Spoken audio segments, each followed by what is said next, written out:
आज भारत तैयार है। Big problem, I must say. মার্কিন প্রেসিডেন্ট ডোনাল্ড ট্রাম্পের আরোপিত অতিরিক্ত শুল্ককে ঘিরে নতুন উত্তেজনার মুখে পড়েছে ওয়াশিংটন নয়াদিল্লির সম্পর্ক। এই প্রেক্ষাপটে যুক্তরাষ্ট্রের কাছ থেকে বিমান ও অস্ত্র কেনার পরিকল্পনা স্থগিত করেছে ভারত। সংবাদ মাধ্যম রয়টার্সের এক প্রতিবেদনে উঠে এসেছে এই তথ্য। कभी भी समझौता नहीं करेगा। শুক্রবার প্রকাশিত ওই প্রতিবেদনে বলা হয়, বিষয়টি সম্পর্কে অবগত ৩ ভারতীয় কর্মকর্তা এ তথ্য নিশ্চিত করেছেন। তাদের মতে শুল্ক আরোপের পর ভারতের অসন্তোষের এটি প্রথম বড় ইঙ্গিত। কয়েক দশকের মধ্যে দুই দেশের সম্পর্ক এখন সর্বনিম্ন পর্যায়ে নেমে এসেছে। And all of the United States military on an operation the likes of which the world has not seen in many, many decades. দুই সূত্রের বরাতে রয়টার্স জানায়, ভারত আগামী কয়েক সপ্তাহের মধ্যে প্রতিরক্ষা মন্ত্রী রাজনাথ সিংকে ওয়াশিংটনে পাঠিয়ে ক্রয় পরিকল্পনার ঘোষণা দিতে চেয়েছিল। সফরে যুক্তরাষ্ট্র থেকে ভারতীয় নৌবাহিনীর জন্য 6টি বোয়িং P-8I রেকনেসান্স বিমান এবং সংশ্লিষ্ট সাপোর্ট সিস্টেম কেনার চুক্তি সম্পন্ন হওয়ার কথা ছিল। তবে হঠাৎ করে সেই সফর বাতিল করা হয়েছে।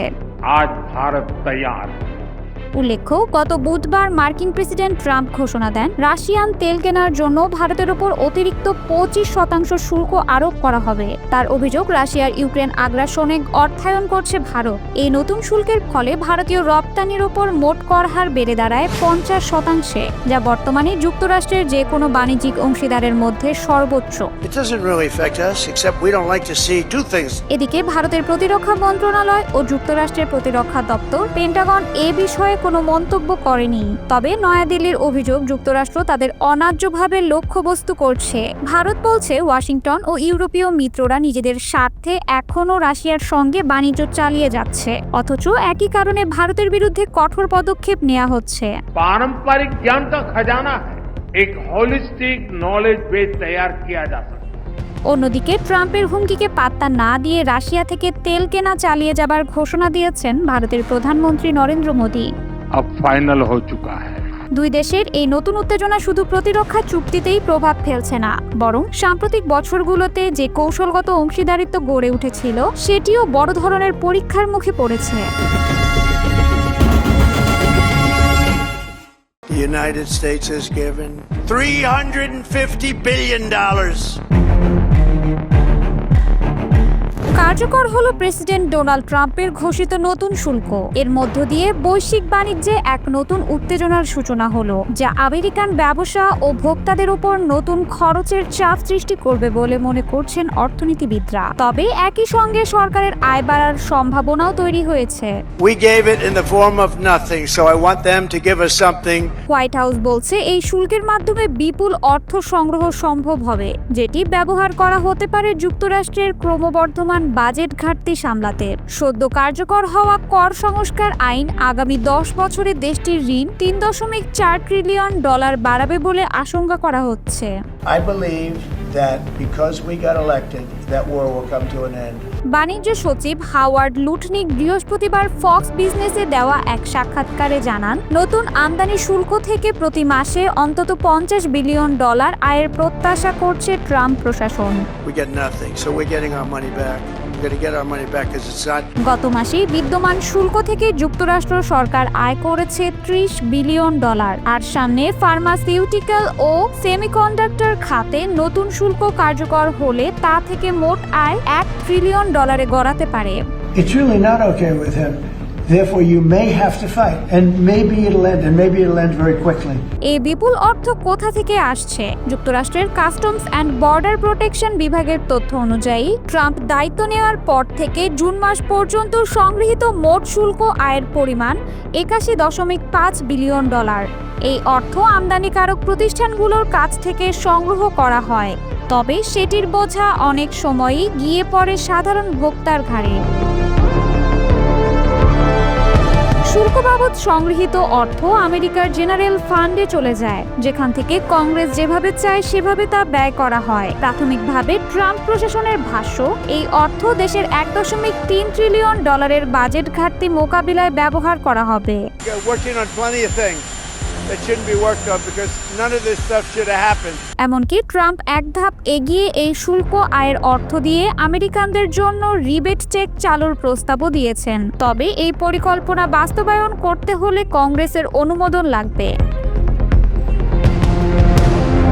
বিশ্লেষকরা বলছেন শুল্ক ব্যবস্থা যুক্তরাষ্ট্রের নতুন নয়। অতীতে 1930 সালে স্মুথ-হাউলি ট্যারিফ অ্যাক্টের মাধ্যমে অর্থনৈতিক মন্দা মোকাবিলায় বিশাল শুল্ক আরোপ করা হয়েছিল, কিন্তু এর ফল উল্টো হয়েছিল। অন্য দেশগুলোর পাল্টা শুল্কে বিশ্ব বাণিজ্য হুমকির মুখে পড়ে। পরবর্তীতে 1932 সালে প্রেসিডেন্ট রুজভেল্ট ক্ষমতায় এসে শুল্ক কমানোর ঘোষণা দেন। কংগ্রেস 1934 সালে প্রেসিডেন্টকে আন্তর্জাতিক বাণিজ্য আলোচনায় আরও ক্ষমতা দেয়। এখন প্রশ্ন হলো, ইতিহাস কি আবারও নিজেকে পুনরাবৃত্তি করবে? ট্রাম্পের এই শুল্ক থেকে যে রাজস্ব উঠছে তা কি সত্যি আমেরিকান অর্থনীতির জন্য সুফল বয়ে আনবে, নাকি দীর্ঘমেয়াদে এর বোঝা বইতে হবে সাধারণ জনগণকেই? বিশ্লেষণ পরিষ্কার, অর্থনৈতিক লাভের স্বপ্ন দেখিয়ে যে সিদ্ধান্ত গ্রহণ করা হয়েছে তা রাজনৈতিক ও কূটনৈতিক মূল্য কতটা হবে তা এখন সময়ই বলে দেবে।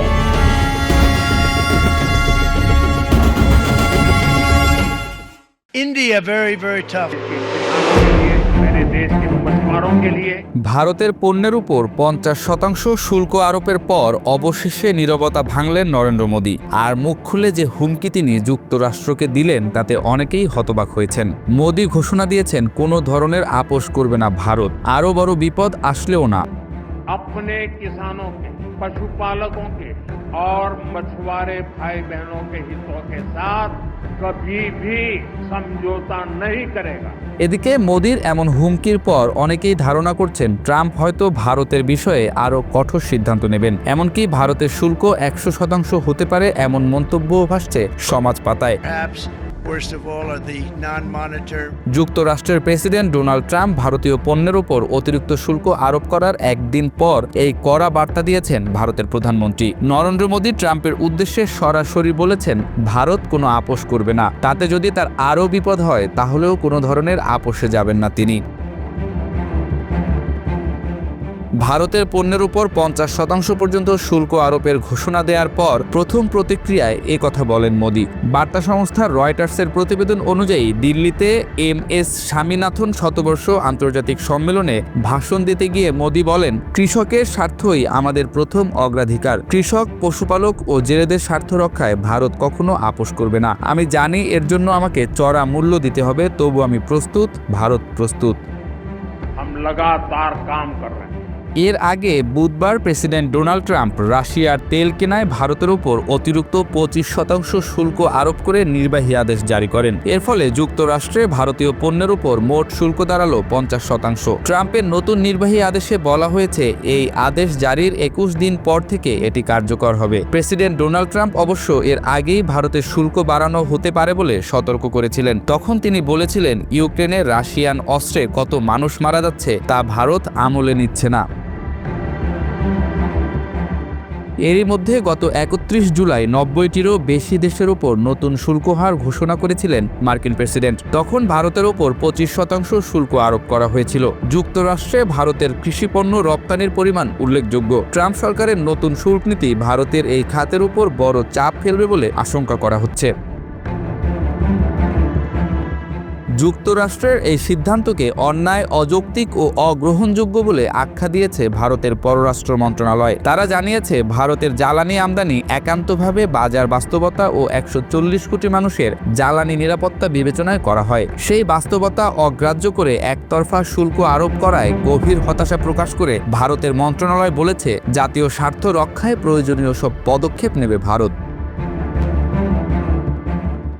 মার্কিন কড়া শুল্ক ঘোষণার পর ডোনাল্ড ট্রাম্পকে এবার কড়া বার্তা দিলেন ভারতের প্রধানমন্ত্রী নরেন্দ্র মোদী। তিনি জানান, কৃষকদের স্বার্থ রক্ষা করতে হলে ব্যক্তিগতভাবে চড়া মূল্য দিতেও তিনি প্রস্তুত।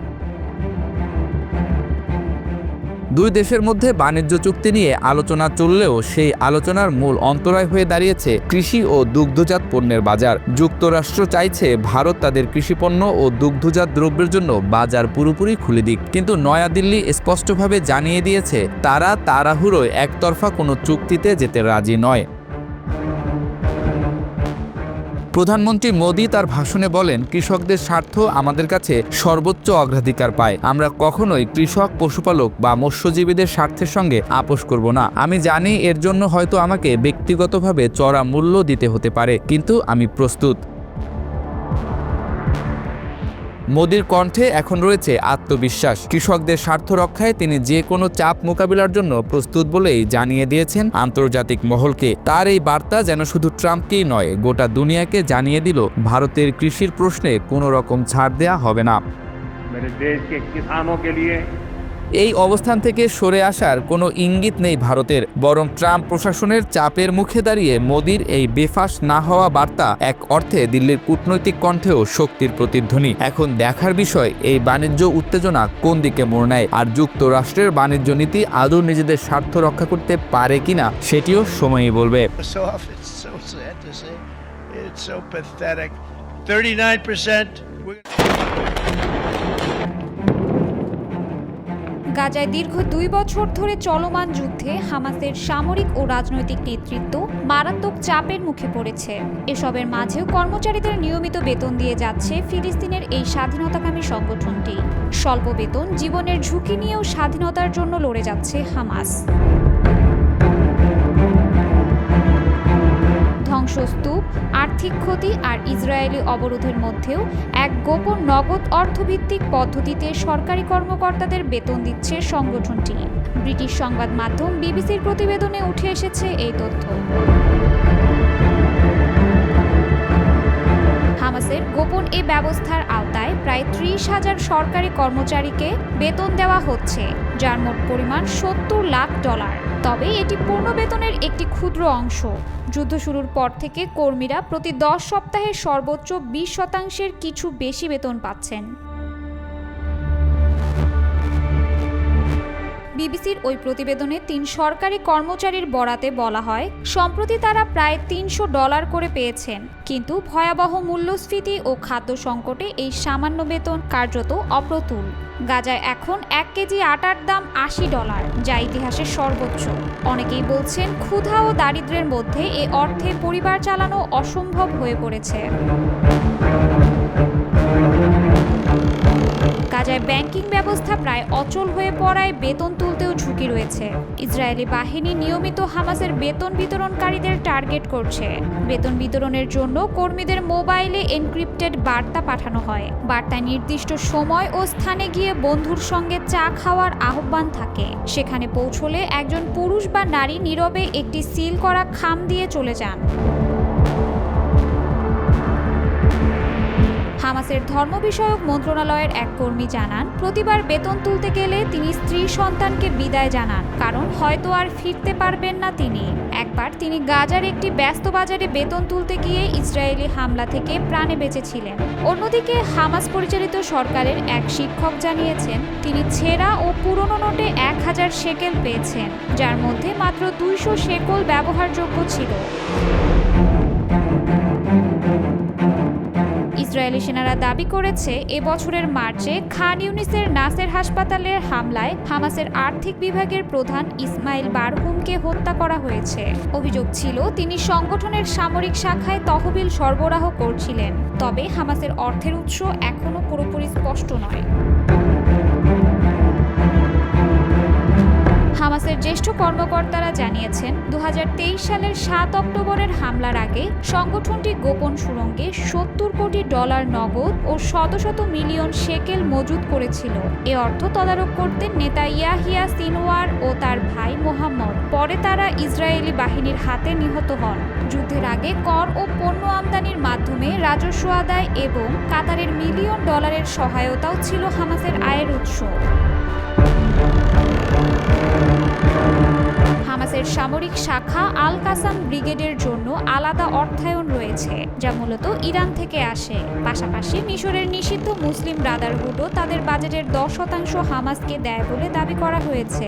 যুদ্ধের মধ্যেও ব্যবসায়ীদের ওপর কর বৃদ্ধি এবং সিগারেটের মজুদ শতগুণ দামে বিক্রি করে রাজস্ব জোগাড় করছে সংগঠনটি। আগে 20টি সিগারেটের প্যাকেটের দাম ছিল $5, এখন তা $170 বেশি।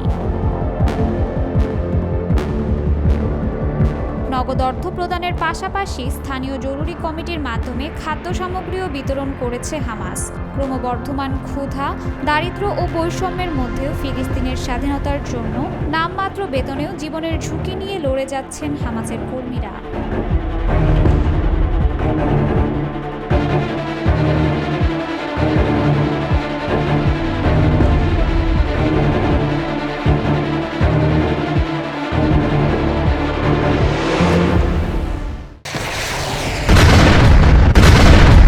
আলোচনায় ফিরছে না ইরান। পারমাণবিক কর্মসূচি নিয়ে যুক্তরাষ্ট্রের সঙ্গে আর কোনো আলোচনায় বসবে না তেহরান, এমনই কঠোর বার্তা দিয়েছেন ইরানের পররাষ্ট্রমন্ত্রী আব্বাস আরাকচি। বুধবার রাষ্ট্রীয় টেলিভিশনে দেওয়া এক সাক্ষাৎকারে তিনি স্পষ্টভাবে বলেন, যুদ্ধ দিয়ে যা পায়নি আলোচনার টেবিলেও তা পাবে না যুক্তরাষ্ট্র।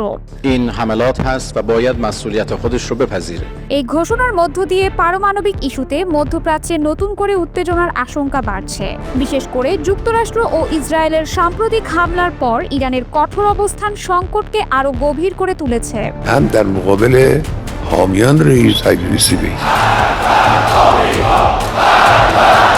আরাকচি জানান, যুক্তরাষ্ট্র থেকে বেশ কিছুবার বার্তা এলেও এখনো পর্যন্ত আলোচনায় বসার মতো কোনো বাস্তব পদক্ষেপ দেখা যায়নি।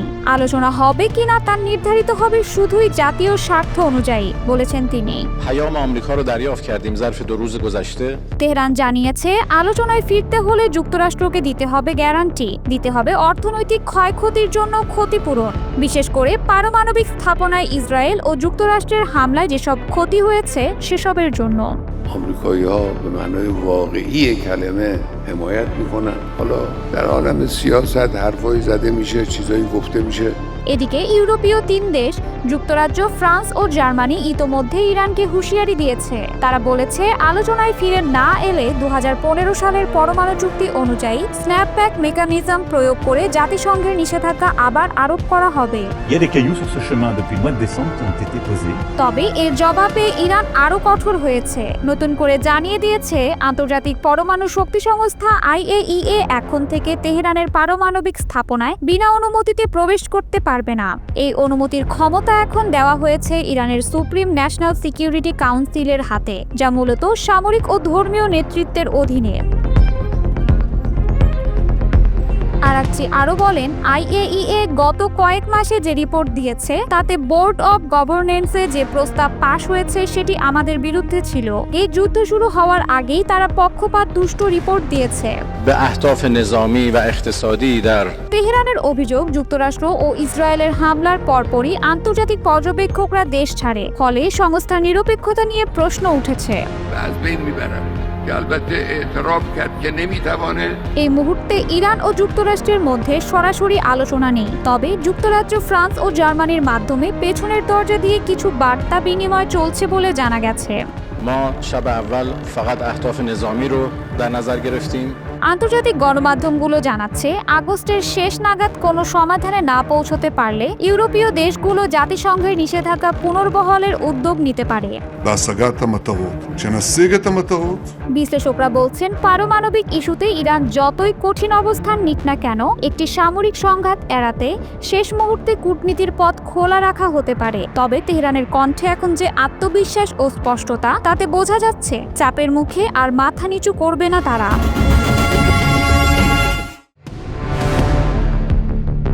याद रहे कि हिंदुस्तान के साथ ये नहीं किया जा सकता है। বাংলাদেশ ভারত দুই প্রতিবেশী দেশের নির্বাচনী ব্যবস্থা নিয়ে উঠেছে একই রকম প্রশ্ন।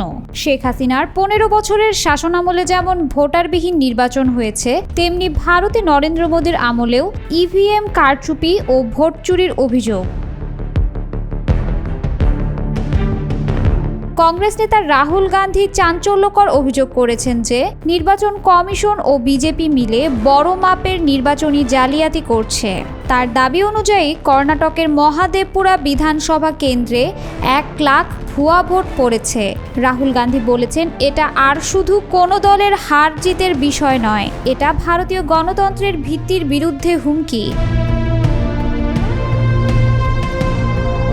রাহুল গান্ধীর দাবি অনুযায়ী একাধিকবার ভোট দিয়েছেন 11,965 জন, 40,009 জন ভুয়া ও অবৈধ ঠিকানার ভোটার, 10,452 জন বাল্ক ভোটার, 4,132 জন অবৈধ ছবিসহ ভোটার এবং 33,692 জন ভোটারের বিরুদ্ধে রয়েছে ফর্ম 6 এর অপব্যবহারের অভিযোগ।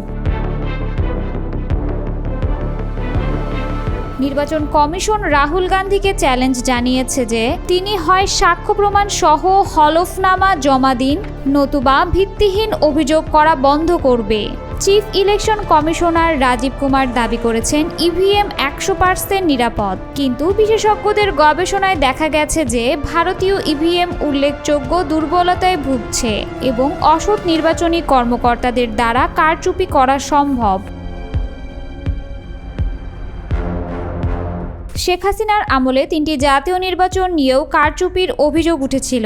2018 সালের নির্বাচনে বিরোধীরা অভিযোগ করেছিল ব্যালট স্টাফিং, ভোটার নীতি প্রদর্শন ও নির্বাচনী কর্মকর্তাদের পক্ষপাতমূলক আচরণের।